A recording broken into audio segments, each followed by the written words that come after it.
Okay, we're just waiting for Facebook to catch up and we will start.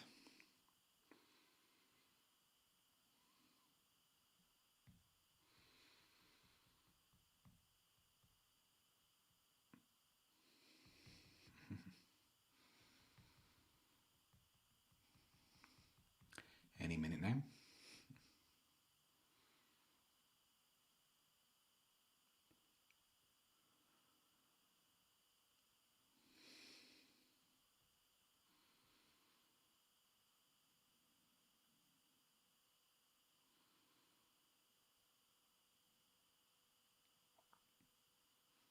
So no plan survives first contact with the enemy, and the same can be said for our very first attempt at PixelHaze Live. Unfortunately, yours truly forgot to switch the screen from the camera to our screen sharing, and I suppose the one thing that can put a pin in the balloon of video tutorials and screen capture tutorials is when you forget to actually show what's on the screen. So we're going to give it another go, and hopefully we will get through our tutorial this time with unscathed, should I say. So the idea of this series is that it's going to be quick and easy for us to put together a series of live sessions so we can showcase some of the best features for the software we use and some of the industry techniques that we picked up over the years.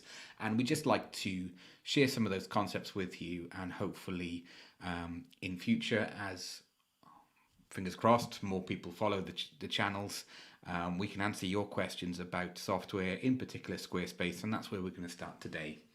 So I'm going to remember to switch our over to screen share at the moment, and now we're on to our Squarespace website. So for this example, we picked our PixelHaze store, where you can go online, buy Squarespace plugins, or join our membership plan, meaning that you can access all of our plugin range and our training courses for only £35 a year. Sounds like a bargain? It absolutely is. So jump on to pixelhaze.academy if you want more information about that. In the meantime, though, I'm sure you're after a freebie today, so we will go and into the not link section and add a blank page. The reason we're adding it here is because we don't want visitors who are accessing the website to see us messing around with a wonky text page. So we're going to add just a new test page, or I'm just going to keep it called new page. We're going to delete it at the end of this session, and we're going to start with an empty page in Squarespace 7.1. So if this doesn't look familiar with you, the format you could be on an older version of Squarespace. The most popular used system at the moment is still Squarespace 7. That's obviously because it had a run of about 5 or 6 years on that version. So the vast majority of our client websites are on that version, and we're slowly but surely moving clients across to 7.1 if they need a website upgrade. One of the beautiful things with 7.1 is the fact that we can build up a page panel by panel, or as Squarespace call them, sections. So we're going to add a first one in, and we've got another really nice feature where we've got preset structures that we can work with, and that's quite nice to start with. So I'm just going to add in this header here, where we've got the text aligned to the left, and then we've got a call to action button. So first of all, we can go up to this pencil tool here, and we can play around with preset heights for that panel. So obviously with the narrower one, we're losing a lot of the detail for the image, but the large one may have too much impact and taking up too much of our retail space on our website for what we need. So I'm just going to go back and switch it to medium, and that will work for us. But we're going to be focusing on these blue boxes, which is a new feature on Squarespace within the last few months, and we're going to be showing you how we can add content and add multiple columns to pages in this as part of this our first live tutorial. So I'll press save, jump back in and edit again. Squarespace doesn't have an autosave feature, so we always have to manually save, and I'd recommend doing it regularly, because with the internet, goodness knows when it's going to cut out and you could be left with a situation where you've spent an hour on your project and you've lost it all. Next up, we've got a series of text base content that we can add in if we want to, some which have already got multiple columns preset. So this one, it's got 3 columns here. I'm not sure if you can quite see it on your screen size, but we're going to be mirroring that particular effect. But we're going to do it the hard way, and we're going to go up to add a blank section in, and now we've got our empty sheet of paper essentially to work with. So I might put a title in at the top of that section, put it as a heading 2. When we're using headings, we want heading 1 to be used once at the top of the page. Here, I'll just check that's a heading 1, yes. And then heading 2 and 3 and 4 cascade down. Same with the different paragraph sizes as well. So we're trying to start with the heading 1 that we use once per page, and the heading 2 and 3 we can use multiple times for it. To build a page correctly, we should really be putting heading 3s nested within heading 2s. So for example, here we've got a heading 2, then we put a subtitle in, which would be a heading 3. And then if we were to have another panel, we would then start with heading 2 again, and then you can use heading 3s then for subtitles within that section. Hopefully that makes sense. I wouldn't lose too much sleep over it. It's not something that's going to break your website if you don't do it. It's just designed as best practice.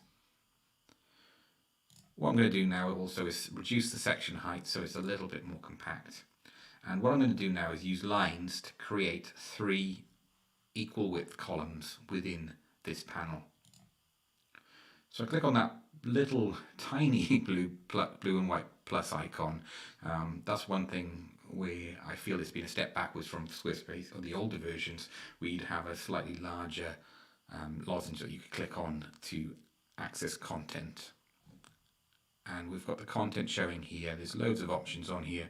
We're certainly not going to go through all of these in this live session. We're only going to pick 1 or 2. And I'm going to add a line, and then I'm going to do that 2 more times.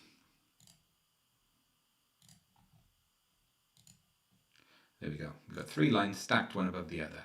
What we want to do is move it either to the left or right, and we've got that short line. If I was to move it there, and I'll show this as an example, it will split the whole of the content into 2 columns. That's not what we want. What we want is to find that shorter line, which is the height of the line plus the padding to allow it to space it above and below, and we're going to release the mouse button when we get to that point. Same again. One thing I've found in the last 5 or 6 years working with clients on Squarespace is that this is the one thing that people who newbies to the platform tend to struggle with. So we've now got 3 equal width columns, and we can add in some content in here. So I use a tool called Text Expander, and it's actually putting in double. I think it's because I've got the Chrome extension installed up here, and I've also got the app open down here. So, but Text Expander is really handy because it allows me to put in things like dummy text when we're rapid prototyping sites and we want to build them quickly. It gives me that speed that I'm looking for, so I don't have to go into loremipsum.com and find some placeholder text from there, copy it and paste it in. We're up to speed in seconds. And what I've also got other examples on here using Text Expander. So for example, there's an option to put a copyright symbol in. Again, it's pasting it in twice. That doesn't normally happen. There we go. So I can never for the life of me remember what the code for that copyright symbol is, so I've been lazy and I put it into Text Expander, meaning that I've just got a very short keyboard shortcut and it drops it in place.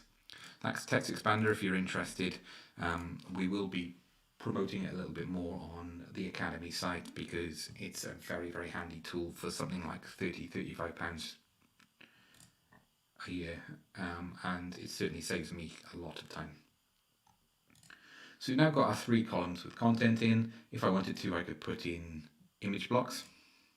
And what I'm going to do here is just put 3 blank image blocks in place. And then I could revisit it in future if I wanted to add some photos in place. There we go. And then to finish off each of the sections, I might then put a call to action in. I'm going to put a button in. Now here I can change the text for the button, I can change the link URL that's going to go through to. We're going to have some more sessions in the future. We'll be going through some of these features in more detail. But in this case we're just going to left align these buttons to match the text via the design tab. And if we've got 3 preset button sizes, and we can also change the color of the button depending on the size that we use. But I'm going to keep it simple in this case and just go for the default middle size. And finally, I'm going to click on this tiny cross again and add another button in and align that one to the left. So there we have it. We've got a new panel now. We've built a banner that we can change the background image, obviously. And then we've got our content area, and I can just go through and just delete these lines. Another slight frustration with the development is that it used to be I could just hover over it and then click on the delete option without having to click on the box again. If you're not working with Squarespace all day every day, you won't even probably notice that, but of course we're working on it so regularly that we like it built for speed. So that's something that we'll be just mentioning to Squarespace to see if they can remedy that particular issue. Okay, so I've saved it again. We've now got our content area. If I was to add in images, they would fit into these blocks here, but without the images being in place, it just reduces to fill the gap. But hopefully that's given you a good insight in terms of how we can create multiple column pages within Squarespace and really kind of get under the skin of the software. If I edit it once more, I can show you that we've got the very same effect in the footer area.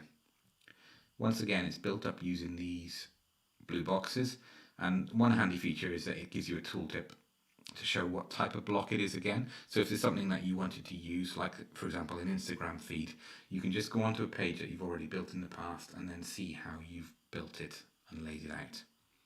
Very handy feature. So from top to bottom of this footer section, we can see that it's been built using a series of text blocks. I think we put a bit of custom code in there above there to act as a natural divide. I could have used a line, but the problem with a line is that it would have added more space, and we don't have direct control without using custom code to change the color of the line. So that's why we've used some custom code there to put a horizontal rule above the bottom section of the footer to give that uniform divide. So there we go. I'm just going to switch back to webcam view. So our idea is to run this relatively regularly, 2 or 3 live sessions a month. It won't just be myself running these sessions, it'll be other members of the team. So Will and Ken and Katie as well will be running sessions in areas that they are specialists within. So we are very open to suggestions in terms of the type of content that you'd like us to cover in these live sessions. They're relatively easy for us to set up and run, as long as we get the technical aspect of it correctly. And yeah, we'd love to hear from you. But thank you for bearing with us on our first live session.